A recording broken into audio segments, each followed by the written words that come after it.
ótima noite a todos nós. Onde está escrita a lei de Deus? Se formos olhar ao longo da história, não só cristã, como todas as outras religiões, que acreditam que existe um ser superior que rege tudo que existe e que criou tudo que nós observamos, perceberemos que essas religiões dizem que existem leis, e essas leis são de Deus, de Alá, ou qualquer outro nome que nós venhamos a dar a essa divindade que é a criadora de tudo que existe.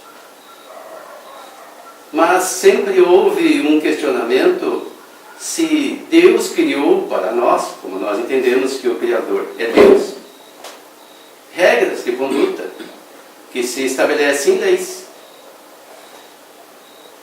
E aqueles que são os pregadores das mais diversas religiões nos trazem a informação de que existem leis divinas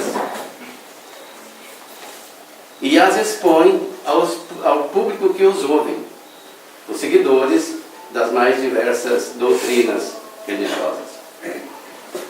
Cada um fundamenta a sua exposição em alguma coisa. E Kardec, quando escreveu o Livro dos Espíritos, estava preocupado com essa questão. Porque onde está escrita a lei de Deus? Até então acreditava-se que a lei de Deus estava escrita na Bíblia. Porque muitos dizem que a Bíblia é a palavra de Deus. Foi Deus quem escreveu ali da Bíblia através dos profetas e dos apóstolos. Atualmente a gente abre a Bíblia, ela é constituída do Antigo Testamento e do Novo Testamento. O Antigo Testamento tem toda a Torá, e quase toda, que é a lei dos judeus, ou do judaísmo, e o Novo Testamento, principalmente os 4 evangelistas, que compõem a Bíblia. Mas Kardec fez essa pergunta aos espíritos. Mas antes de nós adentrarmos na resposta e nas reflexões que elas nos trazem, vamos ver o que significa lei. E nós vamos ver um conceito genérico que diz que lei é uma norma, um preceito, um princípio ou regra. Obrigação imposta pela consciência e pela sociedade.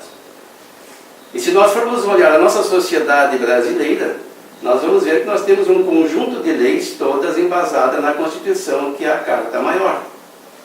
Nenhuma lei pode contrariar a Constituição. Ela que rege todo o princípio do ordenamento jurídico do nosso país.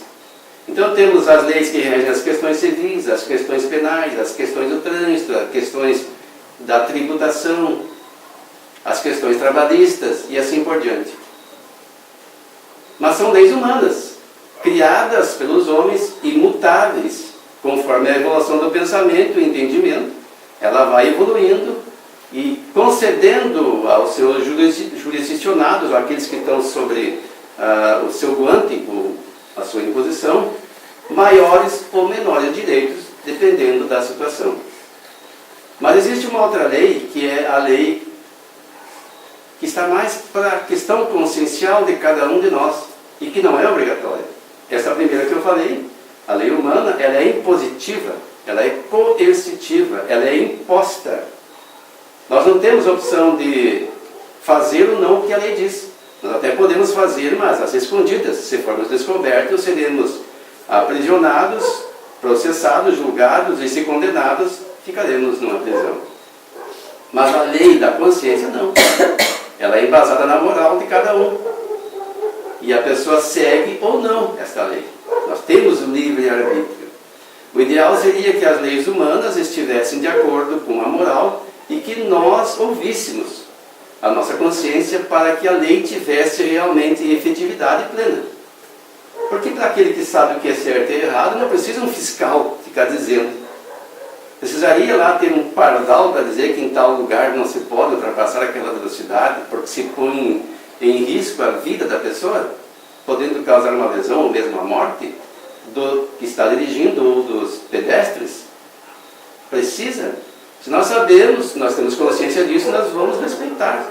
Foi feito um estudo a respeito das condições do ambiente, do local, e se percebeu que ali a velocidade máxima com segurança para a vida é aquela.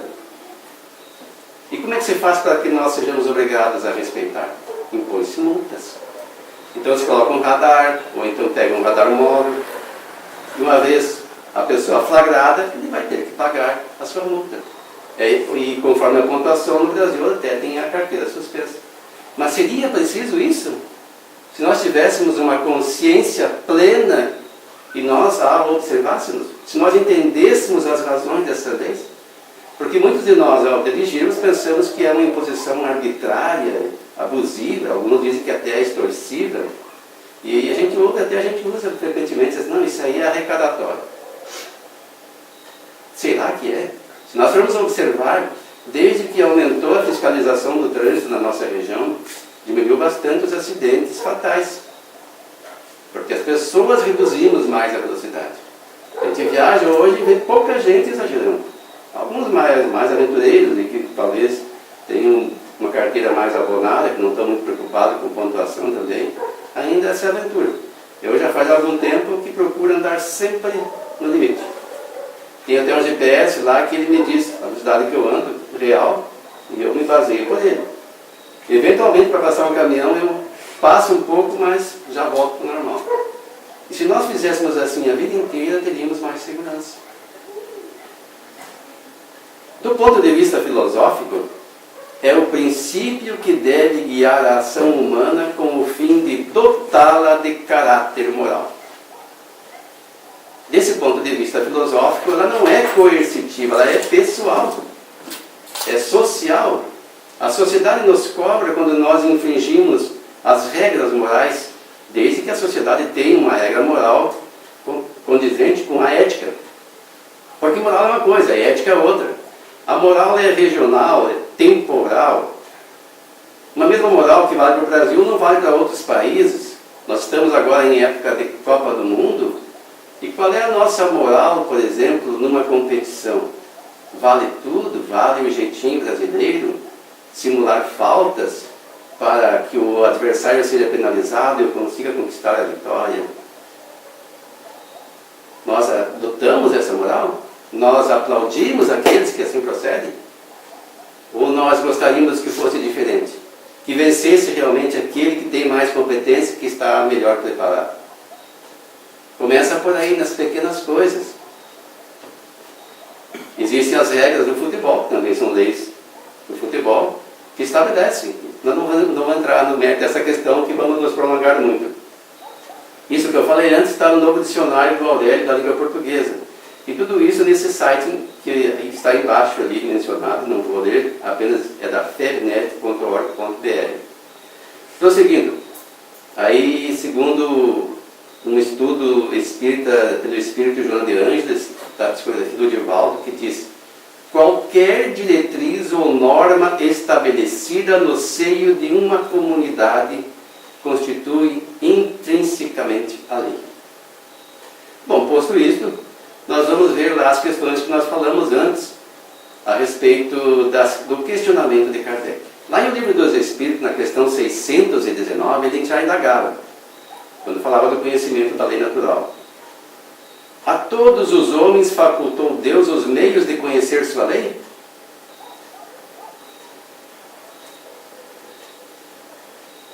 Todos podem conhecê-la, responderam os espíritos superiores, mas nem todos a compreendem. Então nós falávamos que existem as leis humanas, e as leis humanas são mutáveis. As leis de Deus são imutáveis, porque se Deus é perfeito, Ele não tem que aprimorar as suas leis. Elas já nascem perfeitas, já são criadas perfeitas, de toda a eternidade. Para o nosso entendimento, isso é difícil de compreender, porque nós somos espíritos recém dando os primeiros passos na área do entendimento dessas coisas mais transcendentes. Não conseguimos ainda compreender o que é Deus. Kardec pergunta na primeira questão dessa obra que estamos abordando, o que é Deus? E os Espíritos nos respondem que é a inteligência suprema, causa primeira ou primária, dependendo da tradução, de todas as coisas. E isso para nós nos basta, e ainda assim nós nos complicamos quando tentamos entender. Porque Kardec tenta aprofundar a questão e os Espíritos nos alertam que não devemos nos aprofundar demais ou nos perderemos num labirinto sem saída. Nos recomendo então buscarmos a entender a nós próprios como Espíritos, E ainda assim teremos dificuldades. Mas então todos nós podemos conhecer essas leis através da leitura das obras que as trazem para nós, começando lá pelos 10 mandamentos trazidos ao mundo por Moisés, e depois os mandamentos que Jesus nos trouxe e que resumiu em 2: amar a Deus sobre todas as coisas e ao próximo como a si mesmo. Tá, nós entendemos, amar a Deus sobre todas as coisas e ao próximo como a si mesmo. Mas nós compreendemos o que isso significa, qual o alcance disso tudo. Primeiro, nos diz o Evangelho segundo o Espiritismo, que não podemos amar a Deus sem amar o próximo, porque o próximo é uma obra de Deus, é nosso irmão, e Deus está em tudo. Deus está em toda a criação, mesmo nos minerais. E é impossível nós dizermos que amamos a Deus e não amamos a sua criação. Aquele que maltrata um animal vai dizer que ama a Deus?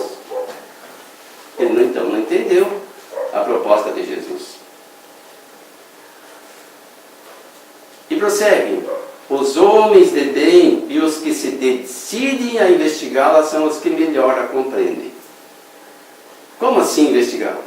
Aqueles que reflexionam. O Espiritismo é ciência e filosofia. Na ciência trata-se das questões de espírito e matéria através dos fenômenos mediúnicos, e a filosofia é o questionamento que ele nos estimula a fazermos. Nós recebemos a orientação, aí vamos fazer os nossos questionamentos. Para aqueles que estão mais capacitados para nos instruírem, lendo as obras básicas, e para a nossa própria reflexão, porque nós somos capazes. Ninguém é diferente de ninguém, somos todos criados por Deus.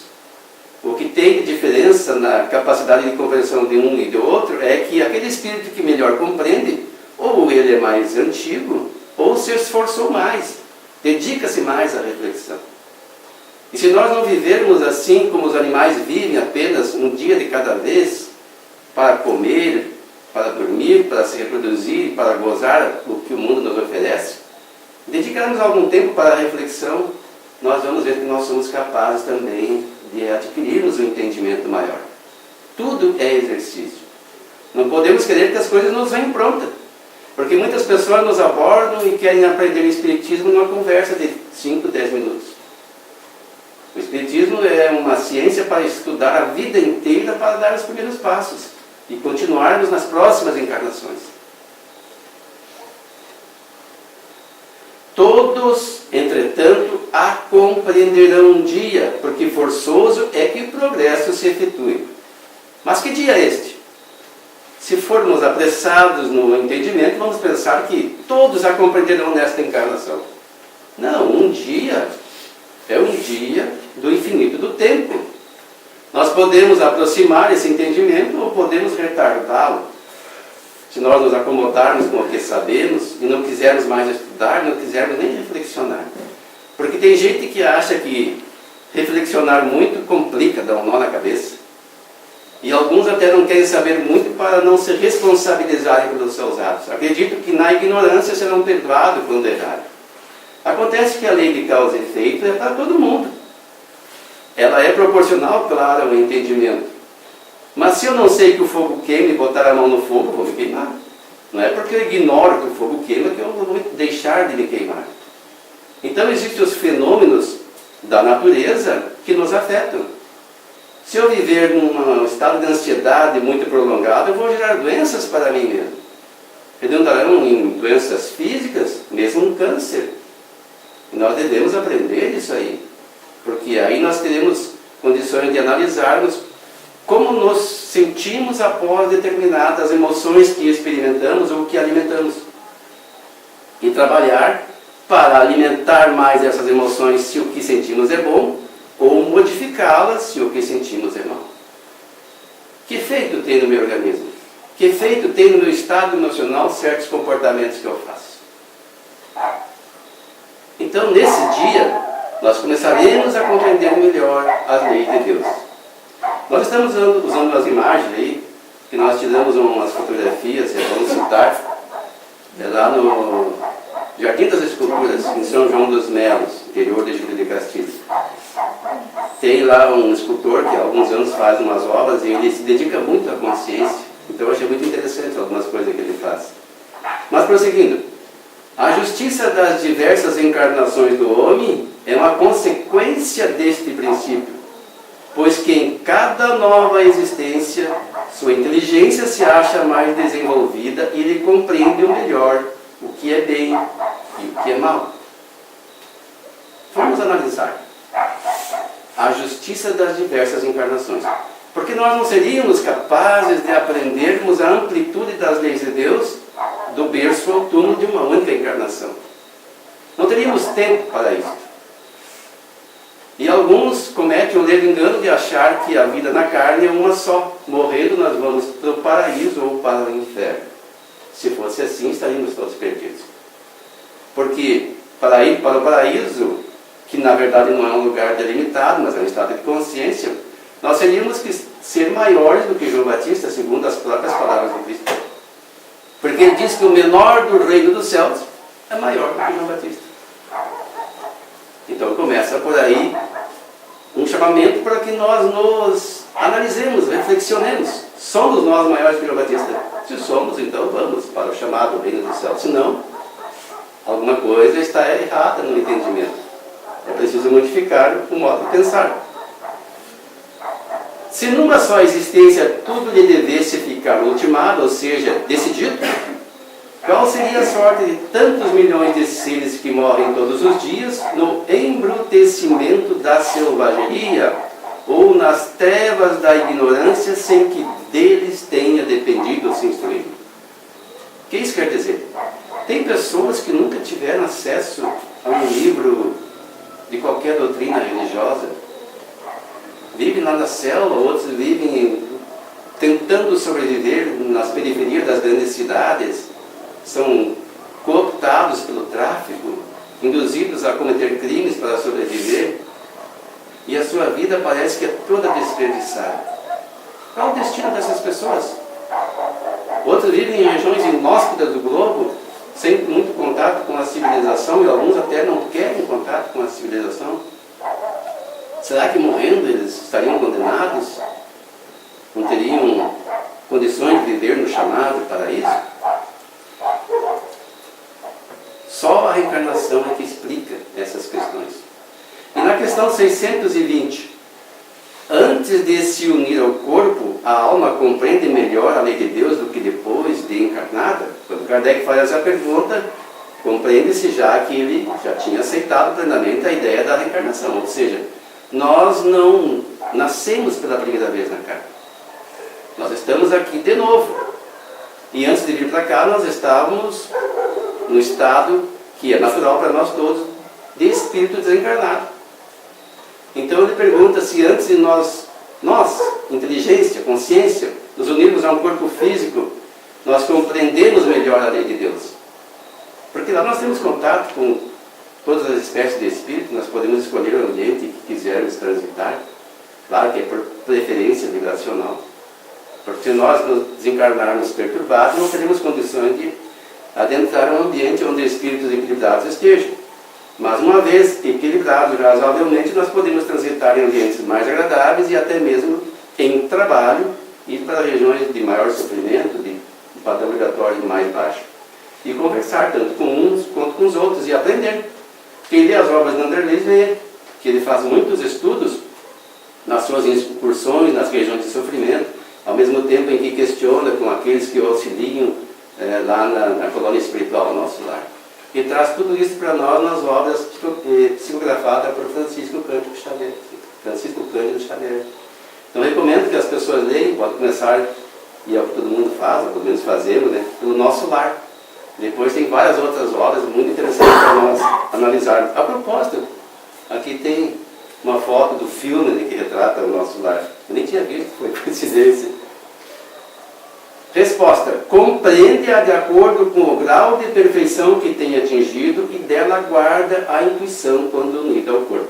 Eu me recordo agora daquela obra Asa da Liberdade, que ao final o espírito que a dita diz que muitas vezes ele desencarnava e procurava reconciliar-se com os seus adversários, que às vezes não eram tão adversários assim, mas ele entendia que fossem. E pediam perdão reciprocamente, mas ao retornar ele errava de novo. Ele diz ao final que muitas vezes retornou, sofreu e fez sofrer, e o termo exato não me recordo, mas martirizou e foi martirizado também nessa questão de esquecimento. Nós programamos uma encarnação, ao reencarnarmos as nossas tendências inferiores vêm à tona, e nós temos um esquecimento parcial daquilo que propusemos para a nossa vida, mas eles ficam numa forma de intuição. Uma vez que eu faço alguma coisa que eu já aprendi no mundo espiritual que é errado, a minha consciência vai dizer, mas será que isso está certo? Será que não seria melhor fazer de outra forma? E se eu ouvir a minha consciência, eu vou me conduzir bem. Mas eu posso criar um mecanismo de justificativa também para agir mal e errar de novo. Os maus instintos, porém, fazem ordinariamente que o homem a esqueça. É isso que nós acabamos de dizer. Então eu tenho dificuldade, vamos dizer assim, no meu relacionamento com o outro quando eu tenho poder. Aí eu nasço numa situação em que eu terei poder sobre o outro, econômico ou político, e serei testado. Mas eu ganhando poder, eu vou ver que isso me facilita dar expansão aos meus instintos inferiores, porque com dinheiro eu compro quase tudo aqui na Terra. Até mesmo a consciência daqueles que estão necessitados e que preferem o caminho mais fácil, no menor esforço, falando nas questões materiais. E vão me corromper de novo. Então é o momento de ser provado. E a consciência nos diz, olha, não é por aí. Se você fizer assim, você vai incorrer nos mesmos erros e vai estar em estado de perturbação. Frequentemente a gente vê pessoas que passam a vida esbanjando, esnobando, rindo do povo, e aí são descobertos, não sei se é a razão da descoberta, um conflito interno, ficam doentes, alguns desenvolvem câncer e morrem numa situação de extrema penosidade física, quem sabe moral. Questão 592. Se compararmos o homem e os animais em relação à inteligência, parece difícil estabelecer a linha de demarcação, porque certos animais têm nesse terreno notória superioridade sobre certos homens.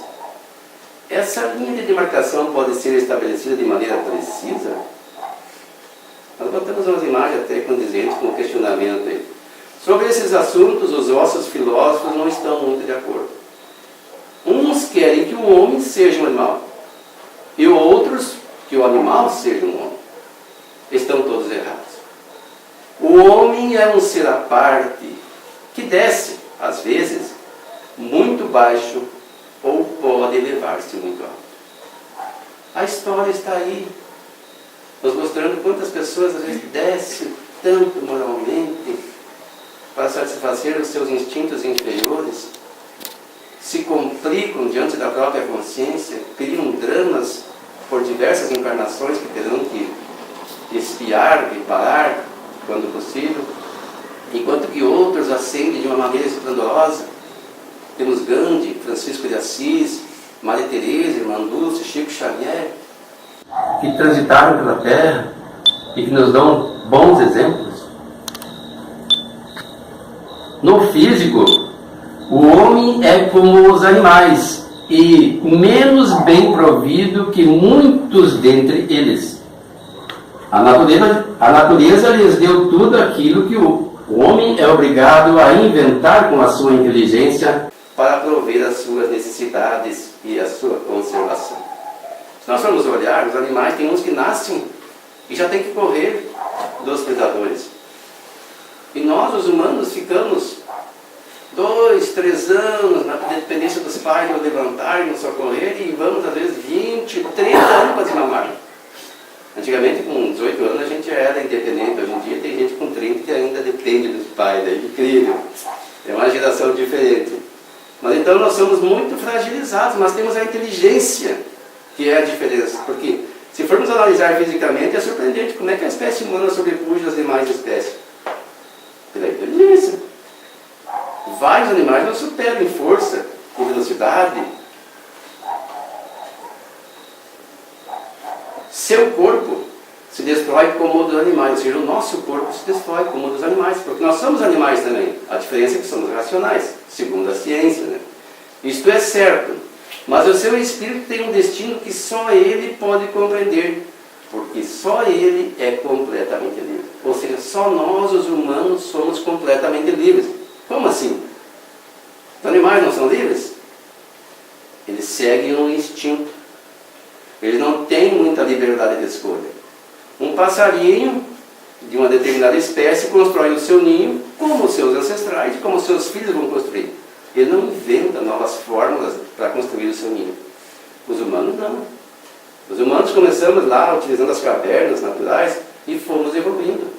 Hoje tem uma infinidade de arquiteturas que o homem elaborou e cada vez cria novas formas de construir. Hoje já tem casas construídas que chamam de impressoras 3D na China.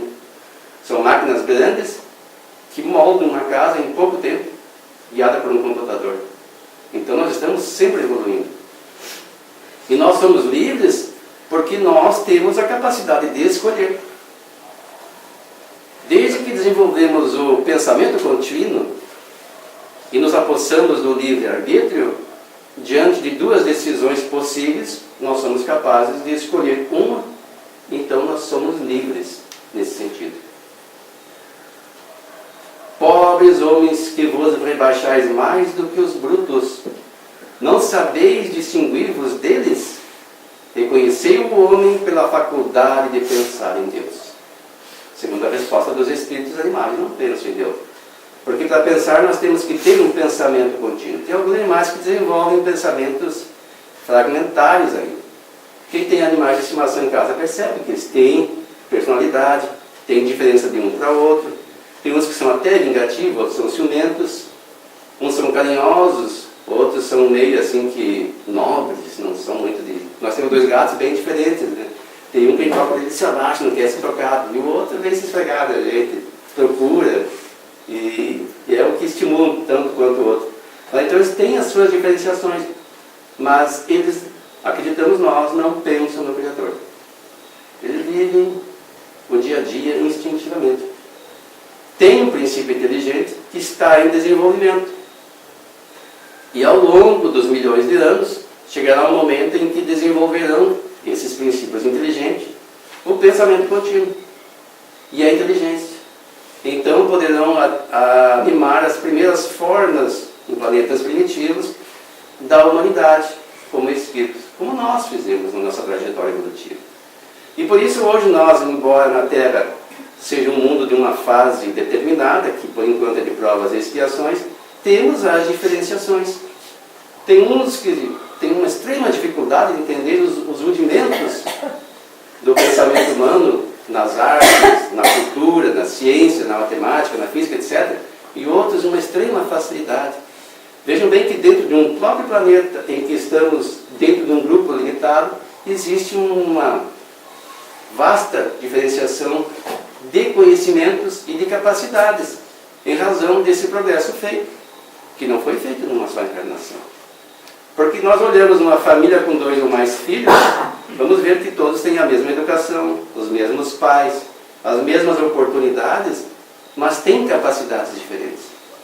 Em decorrência dessas experiências, que uns tiveram mais ou menos, ou se esforçaram mais ou menos. Questão 621, agora chegamos ao cerne da questão. Onde está escrita a lei de Deus, então, pergunta Kardec? E a resposta é bem simplesinha: na consciência. Na consciência? Mas se está na consciência, por que todo mundo não age da mesma forma? Porque eu disse que alguns conseguem driblar a consciência, ou preferem driblar a consciência, porque todos nós conseguiríamos se quiséssemos. Por quê? Porque nós não experimentamos o prazer do bem proceder na plenitude. Nós sabemos que temos que agir assim, temos que amar o próximo, mas temos dificuldades. Mas por quê? Porque ainda não sentimos o prazer do verdadeiro amor. Quando fazemos uma caridade para alguém, achamos que é uma obrigação para agradar a Deus. Se assim estivermos agindo, estamos bem distantes da meta. Porque a meta é nós fazermos aquilo por prazer. E o ato em si, a satisfação que nos dará, é a nossa nossa gratificação. E quando todos nós agirmos assim, nos preocuparmos com o próximo, a sociedade vai ser outra. Ninguém perecerá por falta do necessário. Se alguém estiver sem nada, o outro vai conceder, ou a sociedade, o mínimo necessário e vai auxiliá-lo a se reerguer. Não criar nele uma dependência, um paternalismo que não constrói. Nós precisamos nos estimularmos a produzirmos, a sermos pessoas integradas à sociedade de uma forma produtiva. Colaborarmos para o todo, assim como fazem os insetos numa grande colmeia. Todos trabalham, cada um no seu setor, com um único fim: o bem-estar da comunidade, da sociedade, no caso, a colmeia. Daí Kardec pergunta: visto que o homem traz em sua consciência a lei de Deus, que necessidade havia de lhe ser ela revelada? Como assim revelada? Claro, quem trouxe o mesmo mandamento no mundo cristão foi Moisés. Já existiam, o povo hebreu já tinha a crença num Deus único, mas tinha os rudimentos do conhecimento, mesmo porque era um povo que vivia prisioneiro ou como servos ou escravos de outras nações. Conseguiu, através do êxodo, depois a sua independência parcial, porque mais tarde caiu sob o jugo romano também, mas já tinha suas leis, embasadas nos 10 mandamentos. Mas por que então teve que ser revelado através dos 10 mandamentos e depois por Jesus? Resposta: ele, ou seja, nós, a esquecera e desprezara, quis então Deus lhe fosse lembrado. Como assim esquecer se está na consciência? Ora, se eu começo a criar mecanismos de defesa, de justificativa para os meus atos, eu vou ao tempo achando que as minhas mentiras são verdades. O mentiroso, de tanto repetir a sua mentira, até ele acredita nelas. Então nós começamos a acreditar que o nosso proceder é correto. Não ligamos mais para aquilo que no princípio a nossa consciência dizia que era errado. E achamos que estamos certos. Então tem que vir alguém e nos dar um chacoalhão. Por isso nós precisamos estar frequentemente nos reunindo em grupos de estudo, ou ouvindo exposições, ou estudando as obras básicas do Espiritismo, se somos espíritas, ou a Bíblia, se somos cristãos de outras religiões, e fazermos uma reflexão. Por quê? Porque a gente acaba esquecendo nessa encarnação, imagina nas sucessivas. Quem não ouviu um pastor, um padre, um pregador espírita dizendo o que nós devemos fazer? Desde criança nós ouvimos. E por que não fazemos? Porque a gente, às vezes, no dia a dia, vai indo conforme o sabor do momento, dos interesses, e nos esquecemos. Santo Agostinho nos recomenda fazer uma reflexão diária, para fazer um balanço no seu dia. Uma mensagem que foi projetada antes diz isso, para ver onde acertamos e onde erramos, para corrigirmos os erros e aprimorarmos os acertos. E se ninguém tem alguma coisa para queixar-se de nós, não fizemos nada que agredisse alguém ou a nós próprios, ou a Deus, mas Deus não é agredido, mas as suas leis, pelo menos. E fazer um balanço, para que, fazer um projeto no dia seguinte, o balanço seja melhor, ao findar daquele dia. Então, uma reflexão diária para nós é muito bom. E esses encontros são excelentes, para que reflexionemos. Na questão 640, aquele que não pratica o mal, mas que se aproveita do mal praticado por outro e é tão culpado quanto este? Por que essa pergunta? Porque às vezes eu não fiz o mal, mas um parente meu o fez. E conseguiu recursos, bens. E agora eu compartilho com ele esses recursos. E a pergunta é se é tão culpado quanto aquele. A resposta é como se houvera praticado. Aproveitar do mal é participar dele. Veja que não é simplesmente não fazer o mal, é não se beneficiar do mal feito. Talvez não fosse capaz de praticá-lo, mas desde que achando o feito dele tira partido, é que o aprova. É o que teria praticado se pudera, ou se ousara. Questão 642. Para agradar a Deus e assegurar a sua posição futura, bastará que o homem não pratique o mal? Outra questão. Então agora eu tenho minha consciência, que me diz o que é certo fazer e o que é errado fazer. Então a minha consciência diz aquilo não deve fazer, aquilo não deve fazer, aquilo não deve fazer. Eu não faço nada. Basta. Não vou prejudicar ninguém, não vou roubar, não vou assaltar. Isso é o suficiente? Olha, não, responderam os espíritos. Cumpre-lhe fazer o bem no limite de suas forças, porquanto responderá por todo o mal que haja resultado de não haver praticado bem. Puxa, agora eu fiquei pensando, nós passamos e vimos o senhor sentado. Eu só vi de relance, né? Na hora eu pensei que fosse um bêbado, eu teria que parar para ver se era um bêbado. Quando vinha para cá, preocupado com a palestra. Mas eu fiquei pensando, porque se nós não paramos para socorrer uma pessoa dessa e ele estivesse precisando, até estava precisando, e dali adivinhar o mal, nós seremos responsáveis por isso. Se nós percebemos alguém que está desorientado, fazendo as coisas equivocadas, e não o alertamos sobre isso, seremos responsáveis por isso. Se nós nunca falamos aos nossos próximos das consequências de certos atos, e eles os venham praticar quando nós sabíamos e tínhamos oportunidade, seremos responsáveis por isso. Não diretamente, mas de uma forma indireta. E quais as consequências? Uma sociedade, tudo que se faz repercute no todo.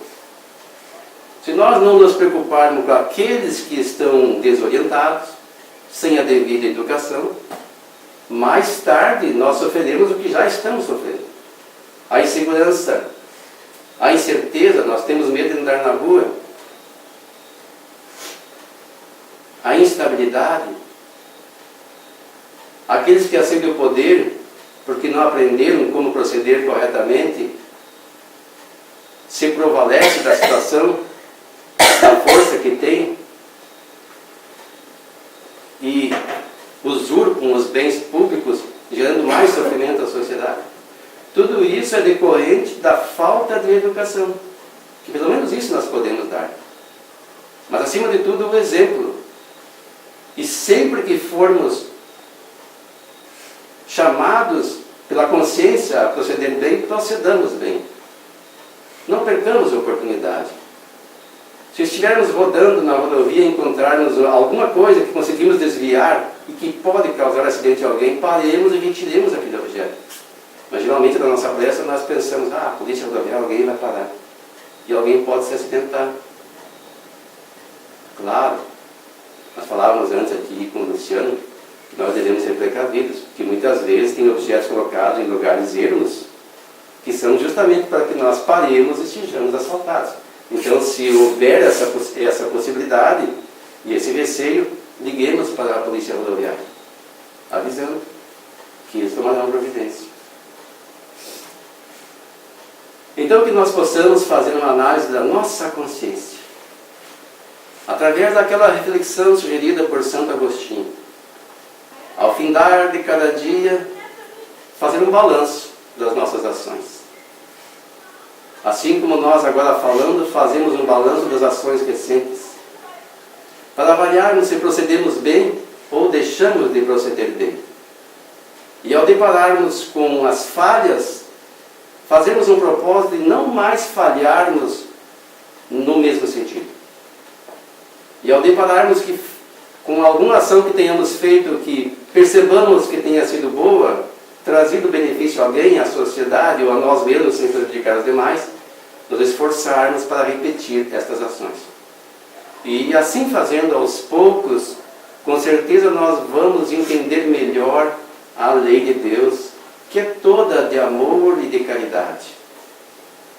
Como disse Jesus, amar a Deus sobre todas as coisas e ao próximo como a si mesmo. Tendo isto em nossa consciência, já é o suficiente, resume toda a lei e os profetas, segundo Jesus. E podemos ter a certeza que com o aprendizado nós entenderemos melhor essa lei que já vem gravada em nossa consciência. Muito obrigado pela atenção.